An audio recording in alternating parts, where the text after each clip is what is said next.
শফিউল ইসলাম, একটু জানতে চাই, যদি ছাত্রদল আয়োজন করে আপনাদেরকে দাওয়াত দেয়, নিশ্চিত মানে যাবেন কিনা সেখানে আপনারা? ধন্যবাদ জানাচ্ছি এখন টিভিকে এবং আজকের এই অনুষ্ঠানে। ছাত্র শিবির আমি মনে করি যে নিয়মতান্ত্রিক একটি ছাত্র সংগঠন। ছাত্র শিবির গঠনমূলক কার্যক্রমে বিশ্বাসী এবং ছাত্র শিবির সেই ধরনের কাজ করে যাচ্ছে। আমরা স্বৈরাচারীর বিরুদ্ধে এবং বিগত আওয়ামী দুঃশাসনের এই সময়গুলো যারা নির্যাতিত, যারা ফ্যাসিস্ট রেজিম হাসিনা এবং তার দোসর হিসেবে ভূমিকা পালন করে নাই, এরকম যে কোনো ছাত্র সংগঠনই যদি আমাদেরকে ইনভাইট করে আমরা সবসময় প্রস্তুত আছি এবং তাদের সাথে বসার জন্য আমরা একমত আছি।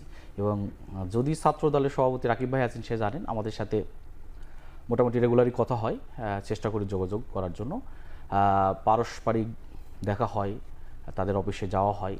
সব মিলে ছাত্রদল যদি এরকম কোনো আয়োজন করেন বা এর চাইতে অন্য ভিন্ন আঙ্গিকে কোনো আয়োজনও যদি করে, ইসলামী ছাত্র শিবির সেখানে থাকবে ইনশাল্লাহ।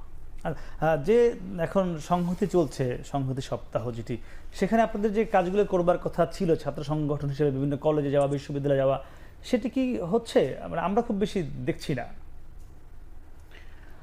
আমাদের এই সপ্তাহব্যাপী সংহতির ক্ষেত্রে আমরা আমাদের সাংগঠনিকভাবে কিছু কর্মসূচি ঘোষণা করেছি। এর ভিতরে গুরুত্বপূর্ণ রাজনৈতিক ছাত্র সংগঠনগুলোর সাথে যোগাযোগ করা এবং তাদের সাথে মতবিনিময়, এবং মিডিয়ার সাথে, মিডিয়া ব্যক্তিত্ব যারা এবং মিডিয়ার সাংবাদিক এবং এর জাতীয় ব্যক্তিদের সাথে আমাদের মতবিনিময় করা। এবং আমরা ক্যাম্পাসের বাইরে সারা দেশে আমাদের বিভিন্ন কর্মসূচি চলমান আছে। কিছু মিডিয়াতে আসছে, কিছু মিডিয়াতে হয়তো আসছে না। আর সেন্ট্রাল থেকে আমরা উল্লেখযোগ্য যেটা গতদিন ছাত্রদের সাথে, ছাত্র সংগঠনের সাথে মতবিনিময় করেছি, এবং এর বাইরেও আমাদের আরও নানা কর্মসূচি যেগুলো আছে ইন্টারনালি চলমান।